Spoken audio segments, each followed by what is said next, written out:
Why does a teenager accused of killing her grandparents walk into a courtroom with a smile? It isn't the smile of someone confused or scared or even remorseful. It's the kind of smile that makes an entire room freeze for a moment.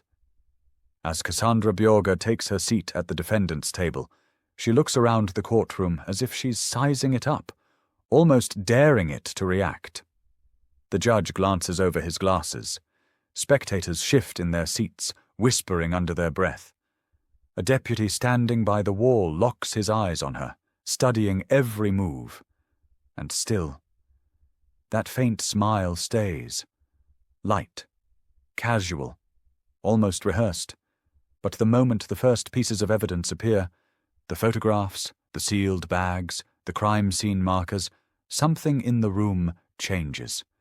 Because that smile she walked in with, that quiet confidence she thinks she can lean on, will not survive what the courtroom is about to reveal.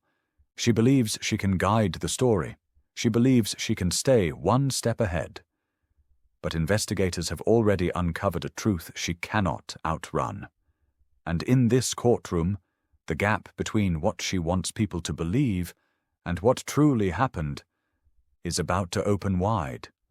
Gwinnett County, Georgia, an ordinary suburban community where families look out for each other and neighbors know the names of the people living next door. That's why the news of 2 missing grandparents didn't feel like another routine call. It felt personal. These were familiar faces in the community, people others waved to on morning walks, people who showed up for school events and holiday gatherings. And then they stopped answering their phones. While friends and relatives searched for answers, one person was nowhere to be found. Their teenage granddaughter, Cassandra, a girl who had quietly pulled away from school, slipped out of friendships, and attached herself to a boyfriend with troubles of his own. Most didn't notice the shift at first. She was young. Teens change. People hoped she'd grow out of it. But when days passed and no one heard from the couple, concern turned into fear. A welfare check was ordered. Officers approached the home expecting to find confusion, maybe an illness, maybe an accident. What they walked into instead would send shockwaves through the entire county. And while investigators began piecing together the truth inside that house, Cassandra was already constructing a version of events she hoped the world would accept. Before the layers of evidence come out, before the judge speaks, before her smile fades, you can be part of uncovering what really happened. If you're following this moment-by-moment courtroom unraveling, make sure you're subscribed, leave your thoughts in the comments, and stay with us. Because the story behind that smile is only just beginning. The interrogation room is plain, quiet, and cold enough to make most people sit up straight. But not Cassandra. She settles into the chair like she's walking into a study hall she's already bored of, leaning back, arms loose, that same faint smile resting on her face. Detectives enter with calm, steady steps. They've seen fear, anger, confusion. But this casual confidence from a teenager facing the unthinkable, it's unusual. Cassandra glances at them, the smile lifting just a little, as if she's preparing to guide the conversation. She answers quickly, too quickly. Words measured, rehearsed, chosen to sound harmless. When questions shift toward the timeline, her smile twitches. When detectives bring up her grandparents, her eyes drift to the corner of the room, just long enough to avoid meeting theirs. When they ask where she went, who she saw, what she did, her shoulders lift in small, dismissive shrugs. To someone untrained, it might look like confidence. To detectives, it looks like an illusion she's trying to hold together with every half-smirk and every vague sentence. They watch her micro-expressions, the tiny flicker at the edge of her mouth, the quick dart of her eyes when she doesn't want to answer, the smirk that appears when she feels cornered, and disappears just as quickly when the next piece of evidence lands. For a moment, you almost see the teenager underneath, uncertain, overwhelmed, terrified of losing control. There's a softness there, a hint of someone who doesn't fully grasp the weight of the room she's in. A moment of empathy slips in, a reminder that she's young, carrying secrets she can't keep straight. But the detectives, they're patient, and they know exactly what they're seeing. Cassandra thinks she's running the room, but the questions are tightening. The timeline is closing in, and the illusion she built, one smile at a time, is already beginning to crack. The medical evidence was the first layer investigators unveiled, and it immediately began reshaping the entire case. The county coroner delivered findings that were calm, clinical, yet devastating in what they implied. According to the examination, the cause of death was consistent with a sudden loss of oxygen, the kind that occurs when force is applied in a way the body simply cannot overcome. Nothing dramatic, nothing theatrical, just a slow, undeniable shutdown. But it was the timeline that sent a chill through the room. The coroner estimated the moment things began to go wrong, hours before Cassandra claimed anything unusual had happened. The window of time he outlined didn't match her initial story. Not even close. Then came the injury pattern. Subtle, but unmistakable signs of a prolonged struggle. Not a chaotic, explosive fight, but something stretched out, something that lingered, something that suggested the victim didn't pass quickly. And with every detail, Cassandra's narrative, her early version of events, began to crack. The medical data didn't just guide investigators. It directly contradicted Cassandra's first claims, pushing detectives to ask a new and far more dangerous question. If her story didn't match the science, what was she trying to hide? If the medical findings opened cracks in Cassandra's story, the police evidence widened them into fissures. Detectives began with the body cam footage from the initial welfare check. What should have been a routine entry into the home instead revealed a strange tension. Cassandra hovering, redirecting officers, insisting they didn't need to search certain areas. Her demeanor wasn't frantic. It was controlled. Too controlled. Next came the exact entry timeline. Officers documented the moment they stepped inside, the rooms they checked, the sequence of their movements. When investigators compared this timeline to Cassandra's earlier statements, the inconsistencies grew louder. Places she claimed they searched, the footage showed they hadn't. Places she insisted were untouched, officers had clearly examined. Then came the list of items found in the house. An overturned lamp that didn't match the rest of the scene. Cleaning supplies moved from their usual location. A phone charger plugged in, but the phone missing. Even a set of keys placed in a spot the victim never used.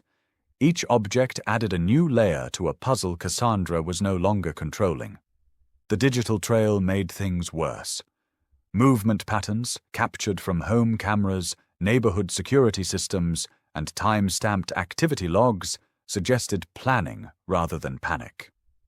Cassandra walked with intention, entering specific rooms multiple times before calling for help. Detectives noted the pattern.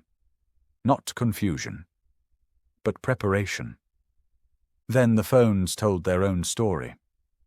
Phone ping locations placed Cassandra in areas she'd never mentioned.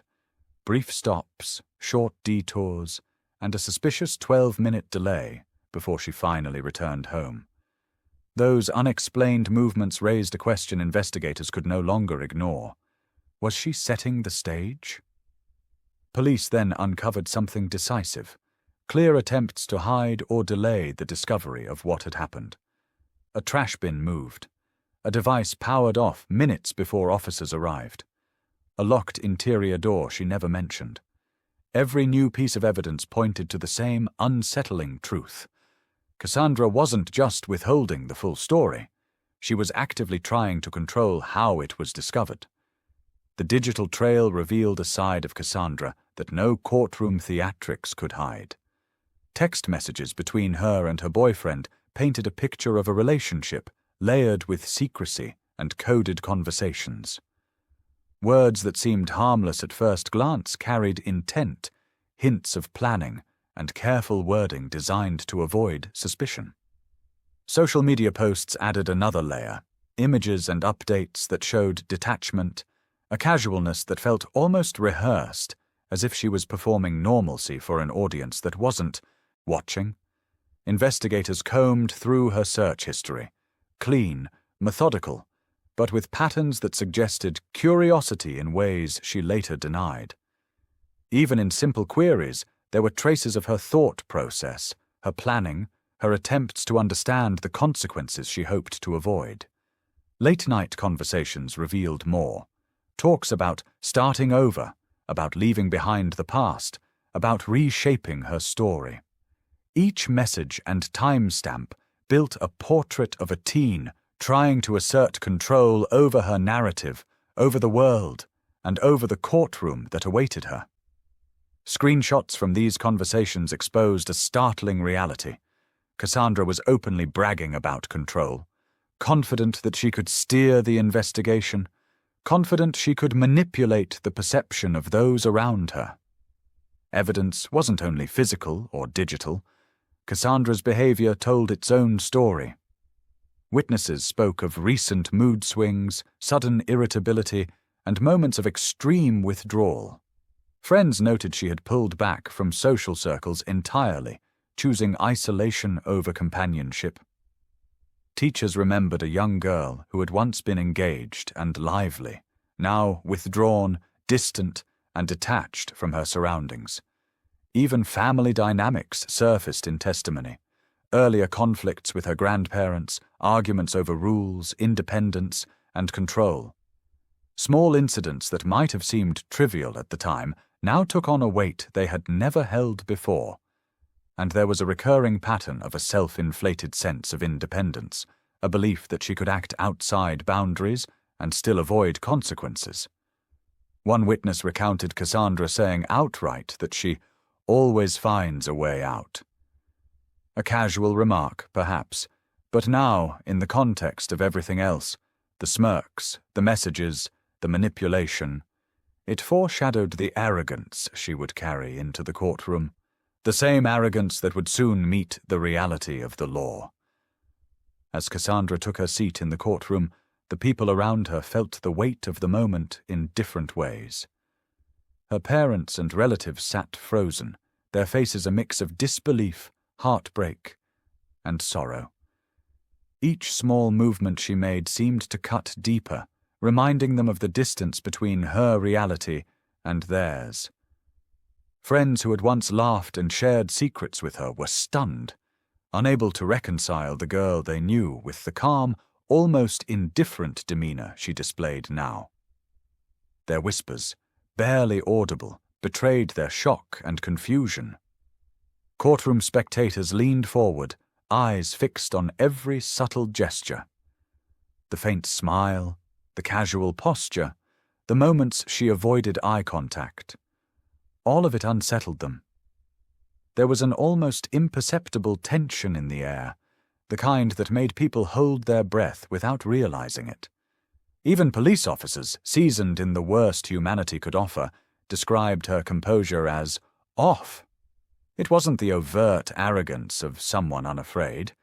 It was calculated, rehearsed, yet fragile, like a mask barely holding together. Every reaction in the room, grief, confusion, disbelief, unease, created an emotional ripple.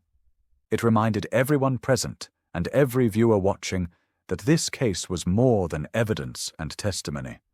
It was a human story, layered with pain, fear, and the unshakable weight of choices that could never be undone. The story of Cassandra Bjorge unfolded not just in the courtroom, but in the shifting narratives she offered over time. The first words out of her mouth were carefully measured. She minimized what had happened, shifted blame to circumstances beyond her control, and denied key facts that would later prove critical. There was a confidence in her delivery, a belief that if she controlled her story, she could control the outcome. As the investigation deepened, Cassandra softened her account. She spoke of confusion, fear, and pressure. Her tone suggested vulnerability, an almost believable innocence.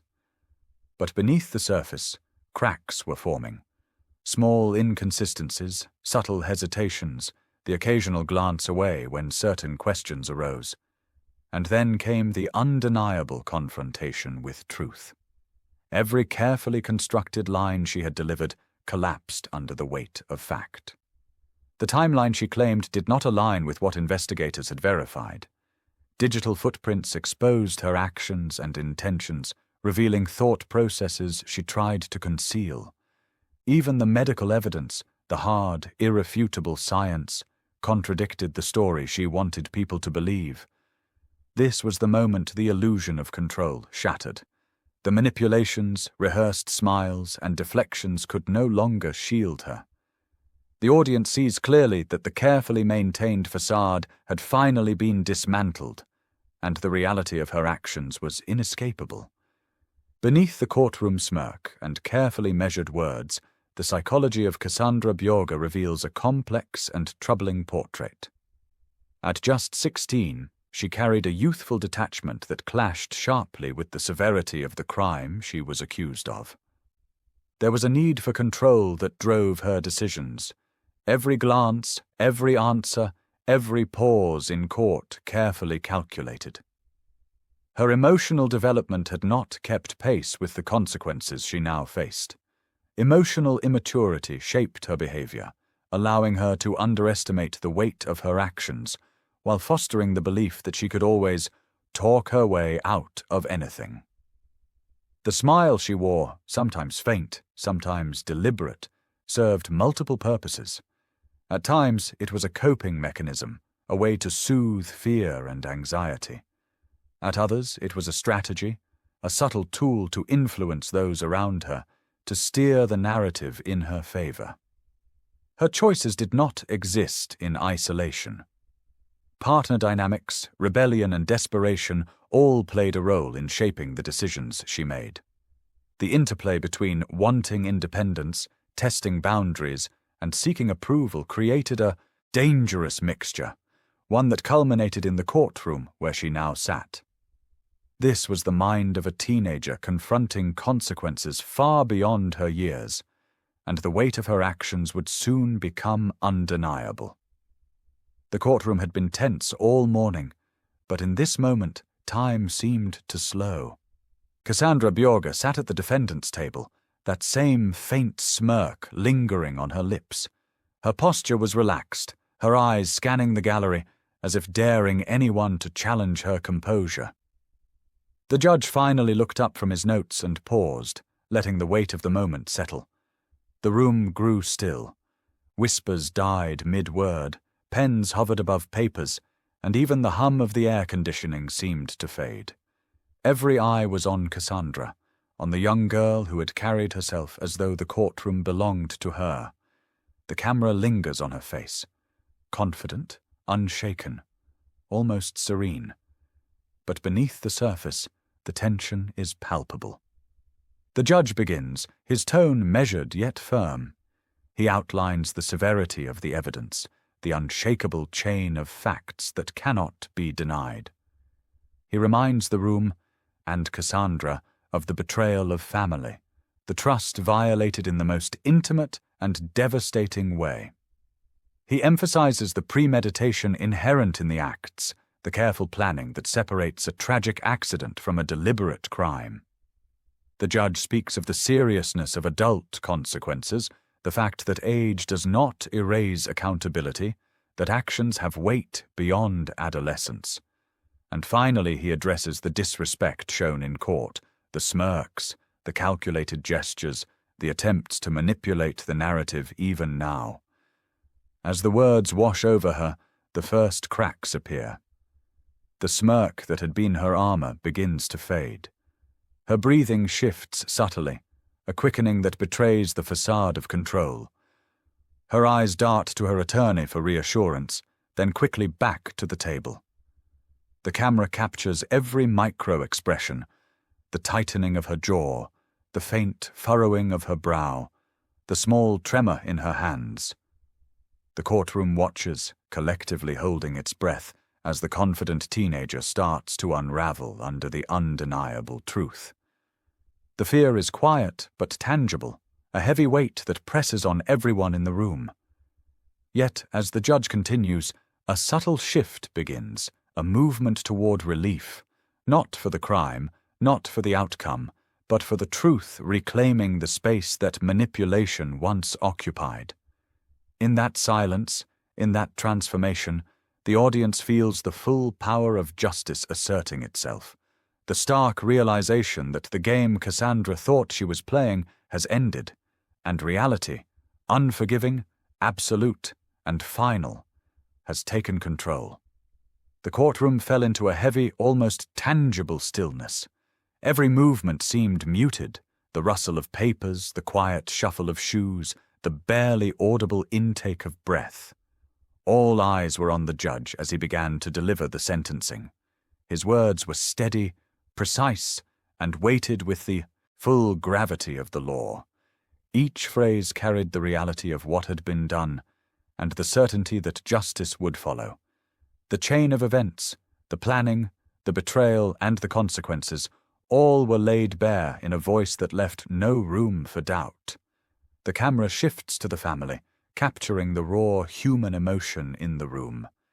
Faces tightened with grief, eyes glistened with unshed tears, hands clutched tightly together. Friends and relatives sat frozen, their disbelief giving way to a solemn recognition of the moment. Deputies moved slightly closer to the defendant's table, a quiet reminder of the order and control in the courtroom. Cassandra's expression changed slowly. The faint smirk that had clung to her face throughout the trial was gone. Her eyes reflected a dawning comprehension, an understanding of consequences that could no longer be avoided. In that moment, the weight of every choice, every action, and every attempt at manipulation settled on her shoulders.